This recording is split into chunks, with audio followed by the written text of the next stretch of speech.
Ellos dijeron, escúchame bien, ellos dijeron, cree en el Señor Jesucristo y serán salvos tú y tu casa. Tú y tu casa. ¿Y por qué necesitas salvación? ¿Qué significa? Que crea en Jesucristo y entonces tenga salvación, y que la salvación además entre a mi casa. ¿Qué es lo que necesito de parte de Dios? Cuando salvación viene a tu casa por medio de Jesucristo, lo que realmente ocurre es que el deseo del corazón de Dios para tu vida, para tu matrimonio, para tus hijos, el deseo, su amor, su gloria, su paz, su presencia, su perdón, su autoridad, todo lo que Dios ha deseado para ti y para tu casa empieza a operar, empieza a ocurrir. Pero tienes que creer en Jesucristo. Por eso ellos dijeron, cree en el Señor Jesucristo y serán salvos tú y tu casa, y vendrá salvación a tu vida. Ahora acompáñame rápidamente, por favor, a Romanos capítulo 3. ¿Qué significa esto? El libro de Romanos es un libro extraordinario, escrito por Pablo para la iglesia que estaba en Roma, y que era sustancial poder entender la gracia. Hemos estado hablando las conferencias anteriores acerca de la gracia, y el día de hoy quiero dar continuidad y quiero que esta continuidad vaya en la dirección de tu casa, vaya en la dirección de los tuyos, de los cercanos, de los, sea que dependan de ti o que estén cercanos a ti. Hay una enorme batalla, hay una gran batalla dentro de los hogares, dentro de las casas, sea en los matrimonios, por razón de toda esta ola, toda esta corriente mundial relacionada con ir en contra de los principios y del diseño que Dios estableció para la casa, para el hogar, para la familia. Y esta ola que se ha levantado ya por más de 3 décadas y que ahora está dando una controversia, está dando una confrontación bastante fuerte con el mundial, porque el mundial se hizo, el mundial de fútbol se hizo en una nación en la que ellos tienen enseñanzas, principios relacionados con cuidar cosas de la familia. No es un país cristiano, es un país musulmán. Y cuando lees la historia, cuando lees el Antiguo Testamento, de dónde provienen los musulmanes provienen de Ismael, que fue un hijo fuera del matrimonio de Abraham. Pero ese Ismael que nació y creció, cuando Dios instruye a Abraham y le dice, separa a Ismael de Isaac, que es el hijo de promesa, es por donde yo voy a dar continuidad a mi promesa y a mi bendición hacia las familias de la tierra. Al separar a Ismael, Dios bendice a Ismael. Y entonces Ismael y todas sus generaciones lo que buscan es tener un principio relacionado con Dios. Dolorosamente para ellos vino Mahoma, y Mahoma rompe el inicio, el deseo de Dios para la bendición a los ismaelitas. Finalmente los ismaelitas se convierten en enemigos de los israelitas, o de los hijos de Isaac, de la generación de Isaac.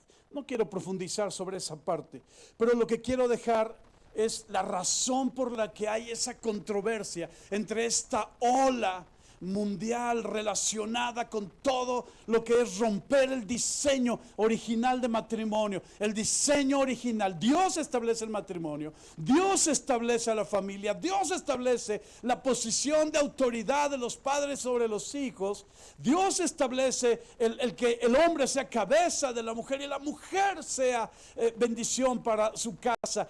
Dios establece que los hijos caminen en obediencia en los padres hasta que llegue el tiempo en el que ellos se casen. Ese es el diseño de Dios en la casa. Pero esta ola ha venido a querer romper, quebrar y destrozar ello. De manera que las generaciones, es decir, pensando no en nuestros hijos, sino en los hijos de nuestros hijos crezcan con esa ruptura completa a nivel mundial. Pero Dios dice, cree en el Señor Jesucristo y serán salvos de esa ola, de esa corriente, de esa influencia, tú y tu casa.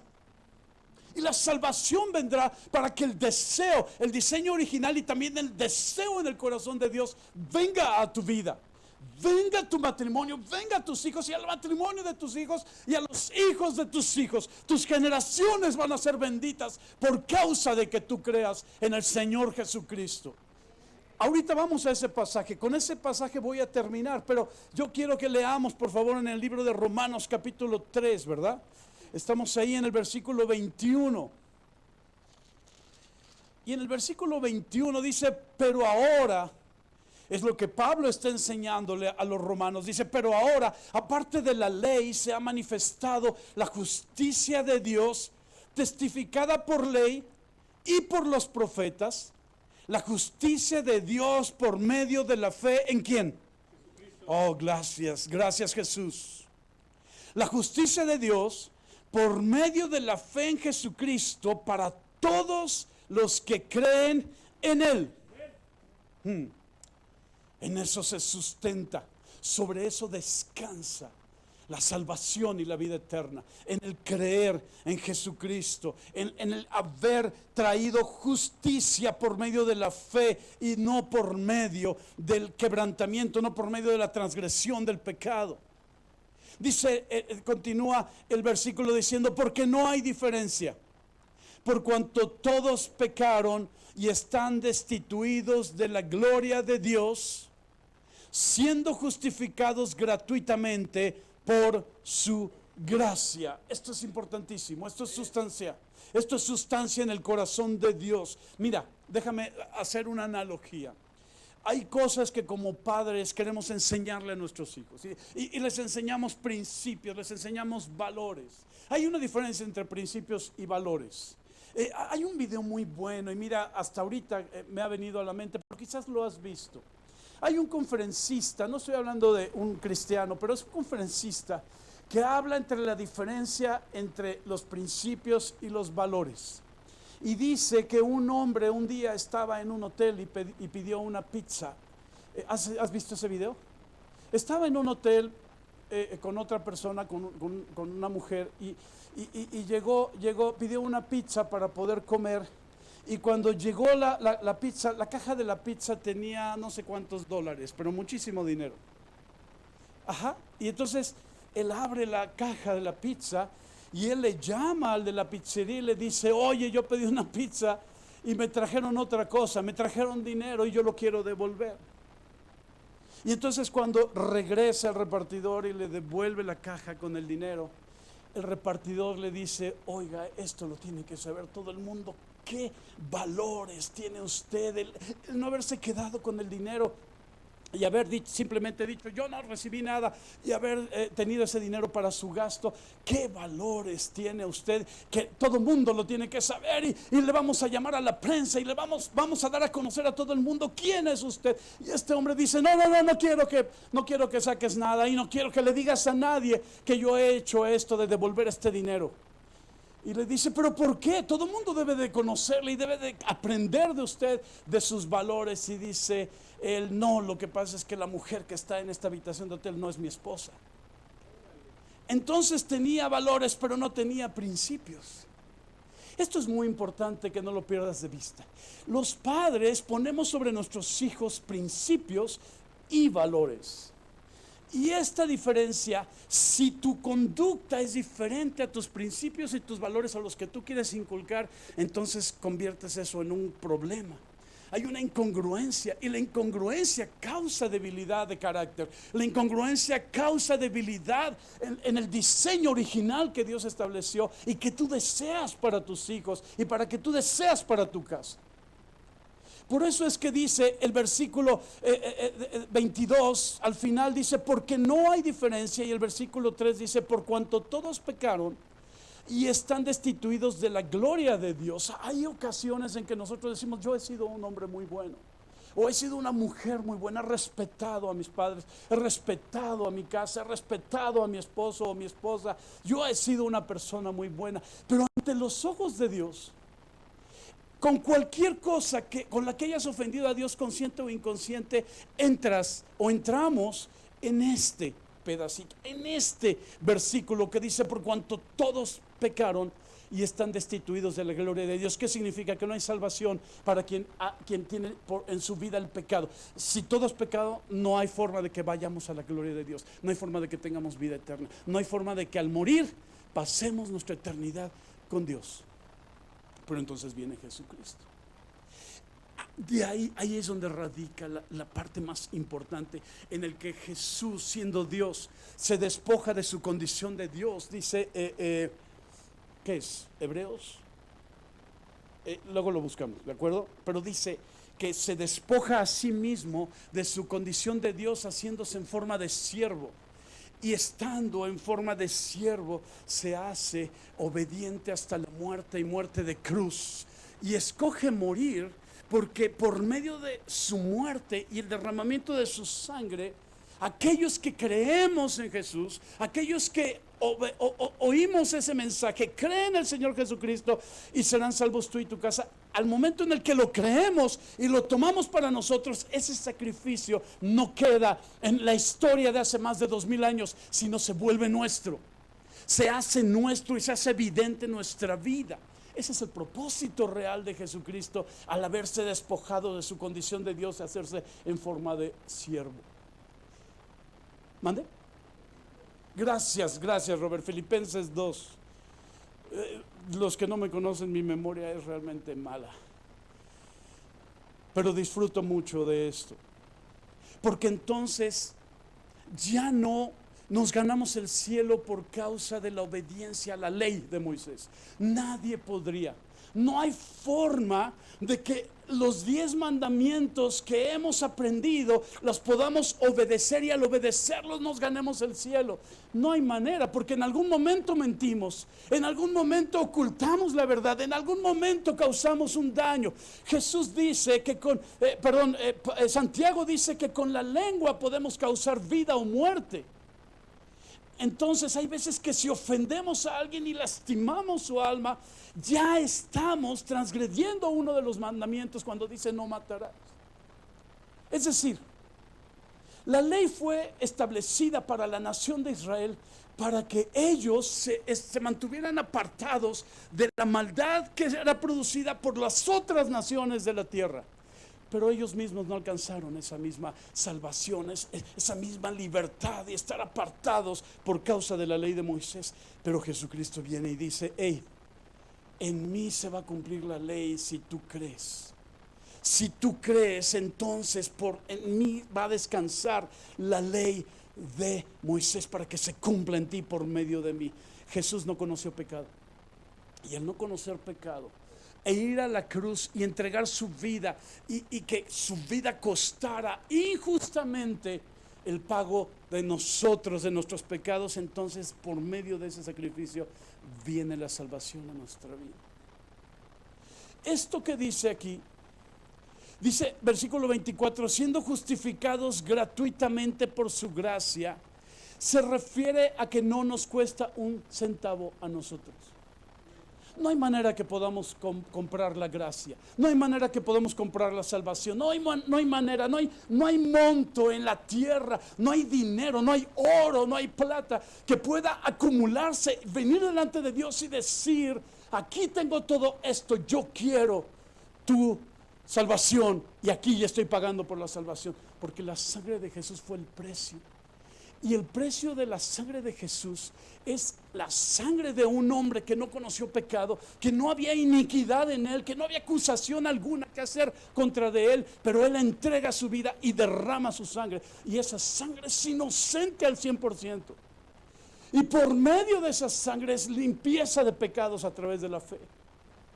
Entonces es crucial, es fundamental que seamos justificados gratuitamente por medio de su gracia, mediante la redención que es en Cristo Jesús. En Él descansa nuestra salvación, en haber creído en Jesús. es que descansa en nuestra salvación.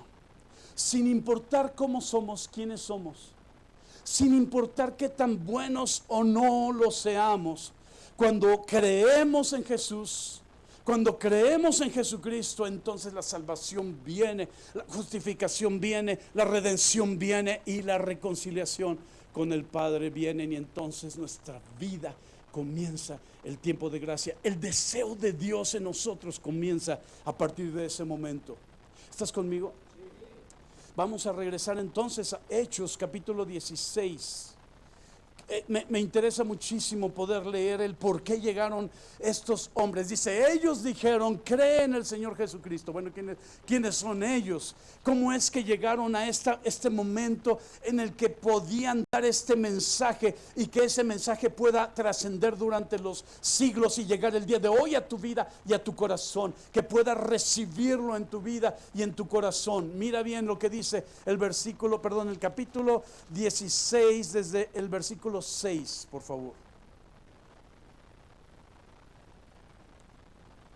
Dice, atravesando Frigia y la provincia de Galacia. Déjenme darles un antecedente rápido. Timoteo acompaña a Pablo y a Silas en un viaje. Y en ese viaje hay un momento en el que Timoteo se separa de ellos y continúa en el viaje. Entonces quería darles ese antecedente para saber de quién estamos hablando. Es Pablo, el que fue converso en Hechos, y Silas, que era uno de los discípulos de Pablo, caminando juntos y predicando juntos, abriendo lo que conocemos como la iglesia primitiva. Gracias, Robert. Ahora, entonces decimos aquí en el versículo 6, atravesando Frigia y la provincia de Galacia, les fue prohibido por el Espíritu Santo hablar la palabra en Asia. ¿Qué es esto de que les fue prohibido por el Espíritu Santo? Cuando tú le entregas tu vida a Jesucristo, Jesús toma el señorío de tu vida. Tu corazón, tu vida tiene un trono, y en ese trono está sentada la persona que va a dar dirección a tu vida. Y durante muchos años yo le entregué mi vida a Jesús. Yo creí en Jesucristo y dejé que Jesús fuera el Señor y Salvador de mi vida a los 16 años. Pero antes de esos 16 años, antes de ese día, el trono, quien estaba sentado en ese trono era mi persona, con mi carácter y con mi forma de ser. Yo era el que tomaba todas las decisiones de mi vida relacionadas con lo que tenía que hacer y todo lo que no tenía que hacer. Algunas de las cosas que hacía, deseaba no hacerlas. Algunas de las cosas que hacía me rebasaban, me arrebataban, y yo decía, yo no debería de actuar de esa manera, yo no debería de hablar de esa manera. Mis padres me han enseñado otras cosas, pero me ganaban, porque todas esas heridas, todas esas situaciones, circunstancias, todo eso que estaba gobernando mi vida, estaba sentado en ese trono. Pero cuando tú crees en el Señor Jesucristo y permites que Jesús venga y entre en tu corazón, le dices a Jesús, toma el trono de mi corazón. Yo me hago a un lado. Le medio limpiamos, se sienta nuestro Señor y comienza a transformar todo. Como cuando llegas a una casa que ha sido habitada pero ha sido abandonada.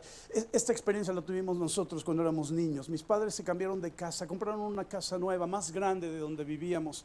Pero esa casa ya tenía años deshabitada. Los anteriores dueños habían salido de México, eran franceses, y habían dejado México y habían dejado la casa en venta con su sobrino, y pasaron los años y no se vendía esa casa. Llegaron mis papás, era una super oferta y la tomaron. Y cuando compraron esa casa, la casa estaba abandonada y literal, la familia era una familia muy humilde que vivía dentro cuidando la casa. Ellos no sabían usar los baños, así que hacían en cualquier parte de la casa. Y era un olor tremendo, era algo muy fuerte. Entonces entramos y como familia, siendo niños, empezamos a limpiar y empezamos a poner orden en esa casa. Y entonces se tuvo que cambiar todo el sistema eléctrico, tuvieron que abrir paredes para quitar los cables, que ya era una casa vieja, sacar esos cables y poner nuevos. Cambiaron parte del sistema hidráulico, tuvieron que pintar todo por dentro y por fuera. Tuvieron que tirolear las paredes porque eran un desastre. Es decir, hay ocasiones en que Jesús, cuando entra en la vida de una persona, se encuentra con eso. Y hay veces que se encuentra con algo que ha sido cuidado toda su vida. Pero lo que Jesús dice es: déjame sentarme en el trono para que todo el deseo que hay en el corazón de mi Padre Celestial empiece a operar y empieces a vivirlo en tu vida personal. Y eso es lo que empezó a pasar con mi vida. Yo soy muy semejante a esa casa. Aún cuando yo tenía 16 años ya había demasiado dolor, demasiada situación de soledad, etc. Y entonces lo que el Señor hizo fue entrar y decir: no te preocupes, yo me encargo. Y comenzó a quitó odio, quitó resentimiento, me ayudó a perdonar, hizo cosas tremendas, hizo cosas muy rápidas y luego otras muy lentas. Algunas cosas yo decía: ya quítame esto, y él decía: espérate, yo soy el Señor de tu vida, yo tengo los tiempos perfectos para poder cumplir los tiempos en tu vida, pero él sentado en el trono de mi vida. No hubo un solo día en el que yo le dijera: quítate del trono, yo me tengo que sentar porque esta decisión la tengo que tomar. Y eso me costó muchas cosas. Ahorita vamos a leer un poco de eso, pero lo que quiero expresar el día de hoy es que Jesús fue a la cruz y resucitó de entre los muertos con el único propósito de poder llegar a tu vida, transformarla y poner su amor, su perdón, su paz sentado en el trono de tu vida. Ese es lo más alto, lo más sublime, la razón del amor del Padre para poder enviar a su Hijo a morir por nosotros. ¿Estás conmigo todavía aquí? ¿Dónde nos quedamos? ¿En qué versículo nos quedamos? En el versículo 6. Dice que atravesando Frigia, ¿verdad? Ya habíamos leído que en la provincia de Galacia les fue prohibido por el Espíritu Santo hablar la palabra en Asia. El Espíritu Santo nos da dirección. Y cuando llegaron a Misia, intentaron ir a Bitinia, pero el Espíritu, otra vez el Espíritu Santo, no se lo permitió. Fíjate qué interesante. Cuando Él toma el trono, el Espíritu Santo te va diciendo: aquí sí, aquí no, haz esto, no haz lo otro. Sobre todo porque te guarda de muchas cosas. Pasando Misia, descendieron a Troas y se le mostró a Pablo una visión de noche. Un varón macedonio estaba en pie, rogándole y diciendo: pasa Macedonia y ayúdanos. Cuando vio la visión, enseguida procuramos partir para Macedonia, dando por cierto que Dios nos llamaba para que les anunciásemos el evangelio. Zarpando pues de Troas, vinimos con rumbo directo a Samotracia y el día siguiente a Neápolis, y de ahí a Filipos, que es la primera ciudad de la provincia de Macedonia y una colonia. Y estuvimos en aquella ciudad algunos días, y un día de reposo salimos fuera de la puerta junto al río, donde solía hacerse la oración, y sentándonos hablamos a las mujeres que se habían reunido.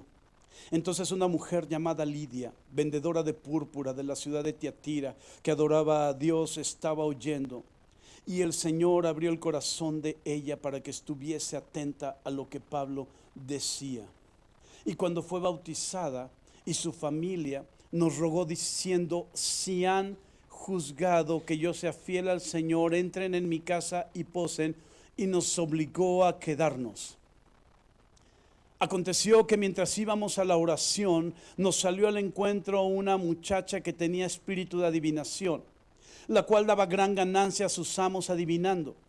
Esta, siguiendo a Pablo y a nosotros, daba voces diciendo: estos hombres son siervos del Dios Altísimo, quienes les anuncian el camino de salvación. Y esto lo hacía por muchos días, mas desagradando a Pablo, este se volvió y dijo al espíritu: te mando en el nombre de Jesucristo que salgas de ella. Y salió en aquella misma hora. Un espíritu con E minúscula es un espíritu inmundo, porque ella era una adivina, ¿no? Entonces, como estaba en adivinación, ahí ve un espíritu inmundo que le decía: mira, con esa persona así y con esa persona asado. Y entonces, como ella anunciaba y le decía: estos son hombres del Dios, siervos del Dios Altísimo. Entonces ellos como que decían: ay, mira qué buena persona, mira qué buena onda con la señora. Pero hubo un momento en el que en Pablo vino esa inquietud y dijo: no, vamos a acabar. Y entonces la liberó, echó fuera el demonio de adivinación que había en esta mujer. Y cuando ocurre eso y viene esa liberación, entonces vienen los problemas. Versículo 17, ¿verdad? 19, perdón. Y esto lo hacía por muchos días. Gracias. 19. Pero viendo sus amos que había salido la esperanza de su ganancia, prendieron a Pablo y a Silas y los trajeron al foro ante las autoridades. Y presentándolos a los magistrados dijeron: estos hombres, siendo judíos, alborotan nuestra ciudad y enseñan costumbres que no nos es lícito recibir ni hacer, pues somos romanos. Y se agolpó el pueblo contra ellos, y los magistrados, rasgándoles las ropas, ordenaron azotarles con varas. Después de haberles azotado mucho, los echaron en la cárcel, mandando al carcelero que los guardase con seguridad. ¿Qué es lo que hicieron estos hombres para merecer esto? Predicar el evangelio, echar fuera el demonio de adivinación de esa mujer y quitarle la ganancia económica de sus amos. Uf. Ahora, si leemos un poquito, es decir, si cuidamos un poco o ponemos atención a la secuencia de hechos, el Señor les dice: no vayan, no prediquen en Asia, ¿verdad? Es lo primero, y les impide, les prohíbe, no lo hagan. Y entonces, ¿qué pasa?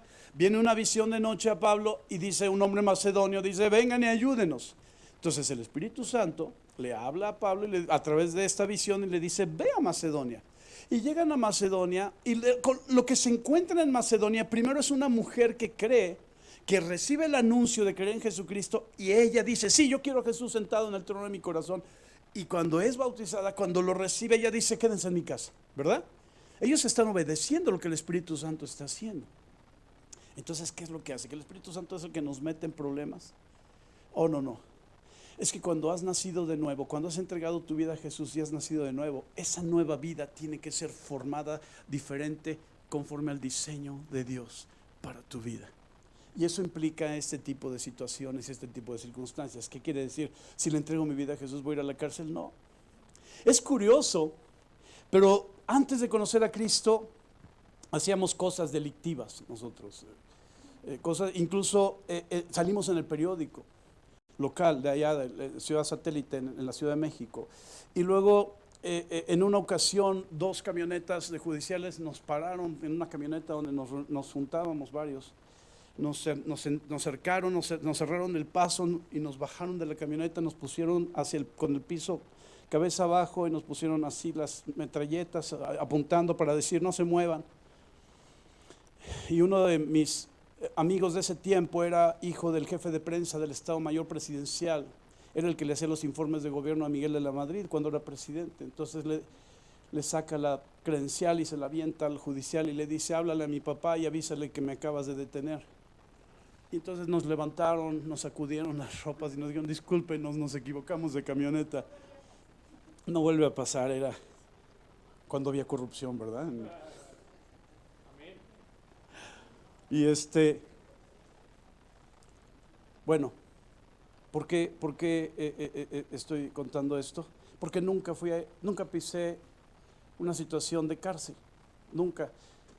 Pero cuando ya había nacido de nuevo, y ya estaba en el Señor, un vecino se metió en problemas, era arquitecto y se peleó a golpes con un albañil, y entonces yo fui para tratar de separarlos y de calmar la situación.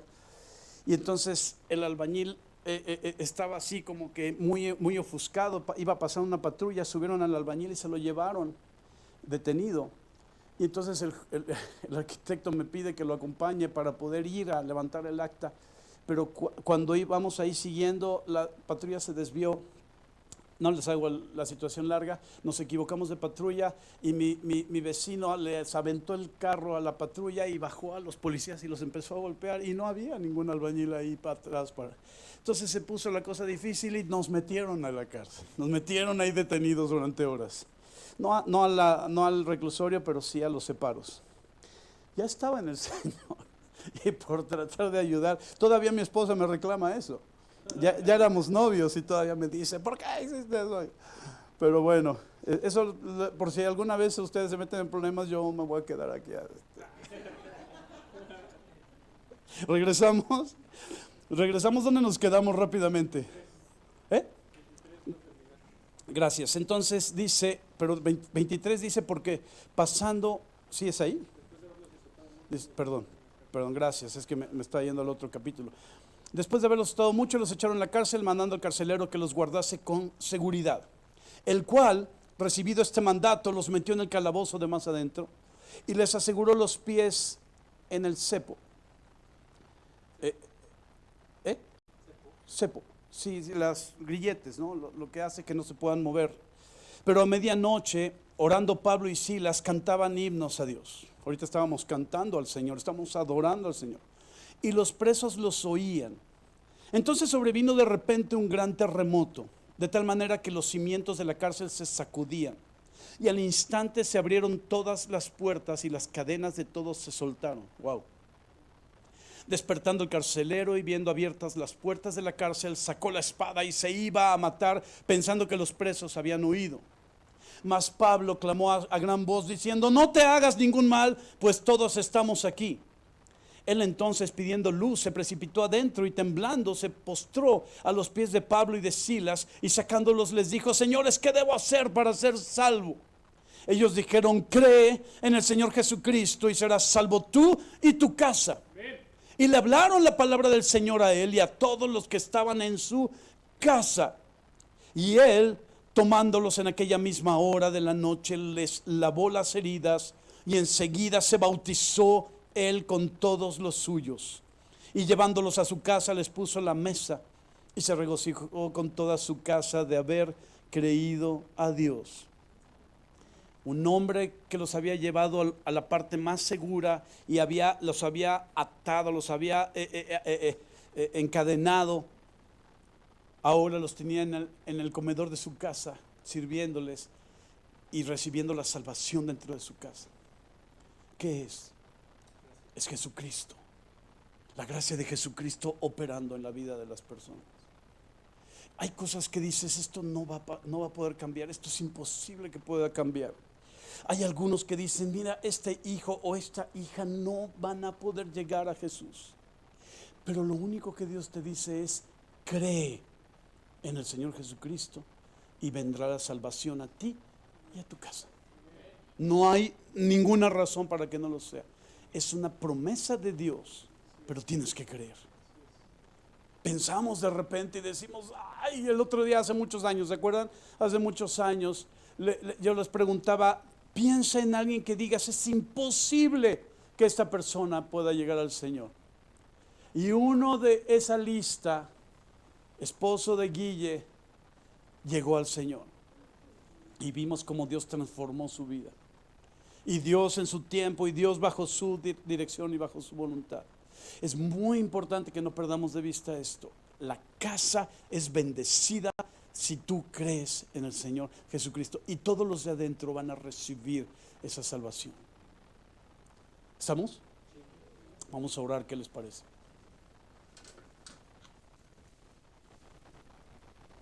Yo deseo que el día de hoy la gloria de Dios se vuelva a manifestar en esta reunión con nosotros aquí.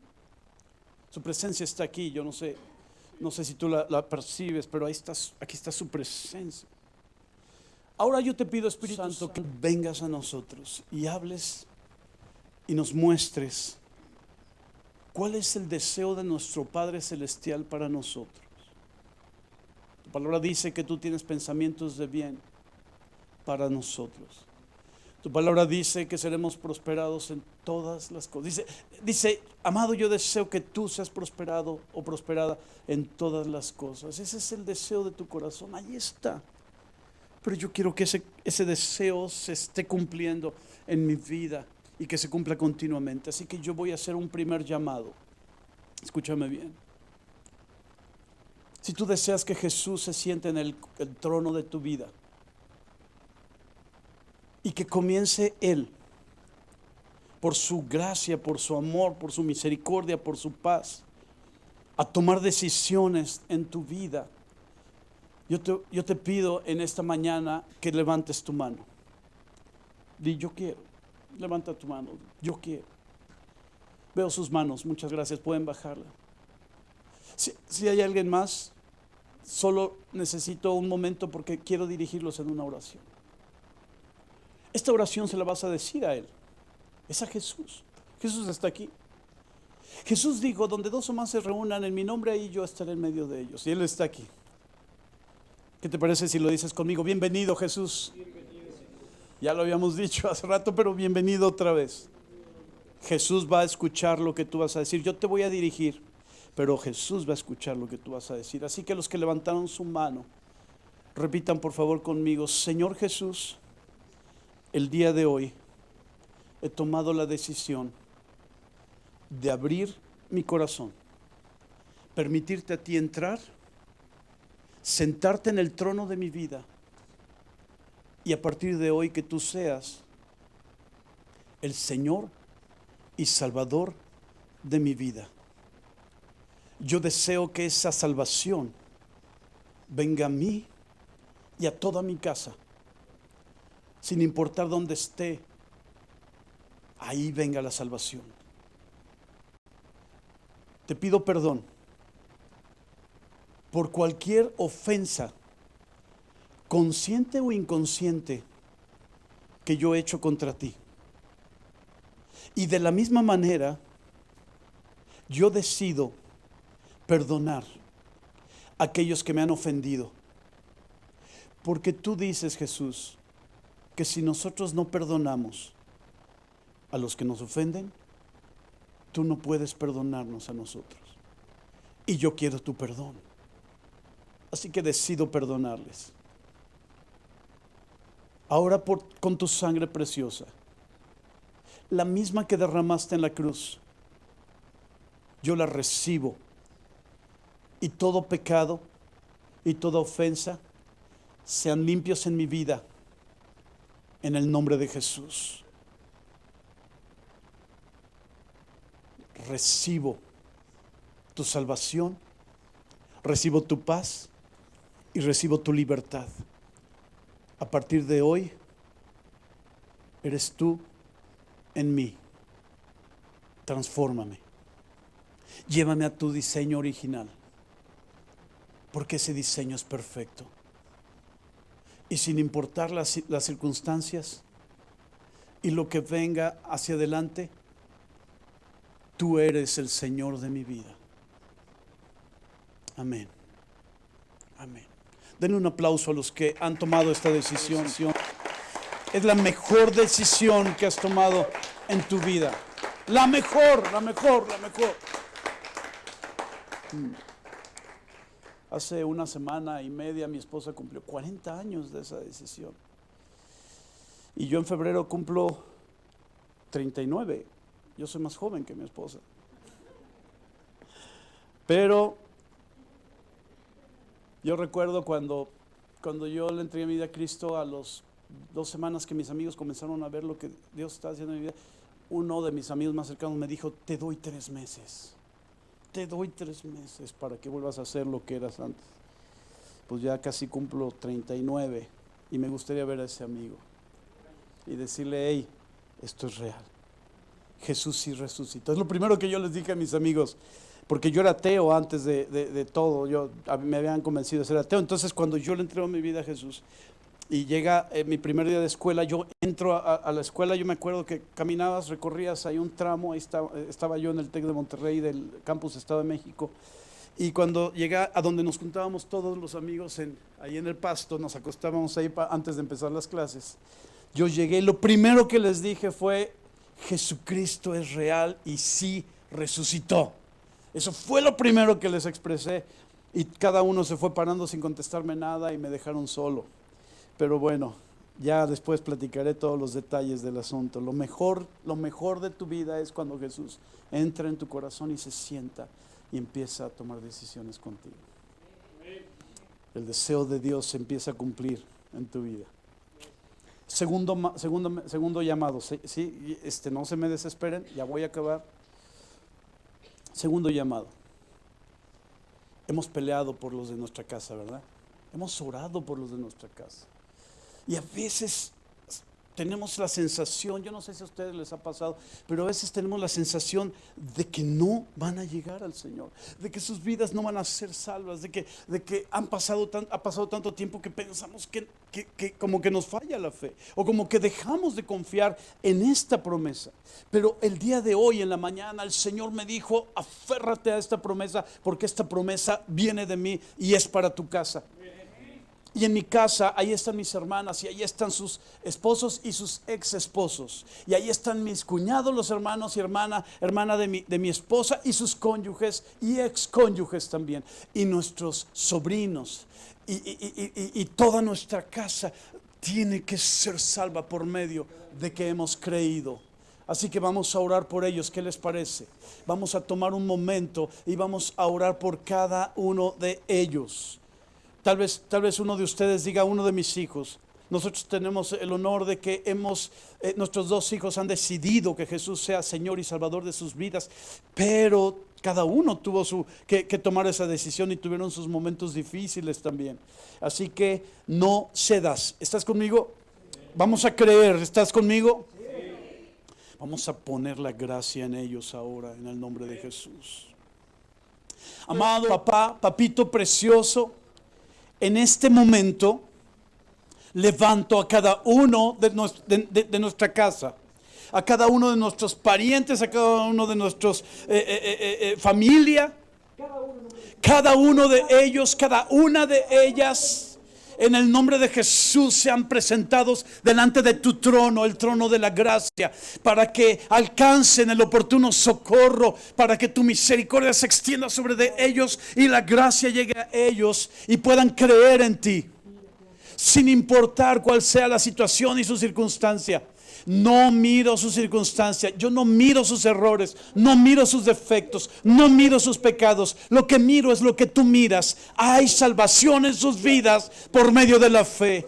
Y tu amor es tan grande y es tan extenso que, sabiendo cómo éramos nosotros, enviaste a tu Hijo, y perfecto, sin conocer pecado, fue a la cruz y resucitó de entre los muertos, para que por medio de la fe podamos tener la oportunidad, la bendición de que nuestra casa llegue a ti. Así que toda nuestra casa, sin ninguna duda, toda nuestra casa lleguen a ti y conozcan tu salvación y conozcan tu vida eterna y conozcan tu libertad en el nombre de Jesús. En el nombre de Jesús. Amén. Amén. Amén. Vamos a darle un fuerte aplauso a Jesucristo. Gracias, Jesús, gracias. Gracias, amado Jesús. Gracias, gracias. Gracias, Jesús, gracias. Wow. Vamos a terminar con esto. Levántate de tu lugar, por favor, para estirar un poquito las piernas. Por favor, dales la bienvenida a Pepe y a Yaya, que hoy nos acompañan, y ustedes también, después de darle de bienvenida entre nosotros, bendigamos nuestras vidas y démonos un abrazo, un saludo, etcétera. Por favor, vamos a tomarnos ese tiempo, estos minutos para eso.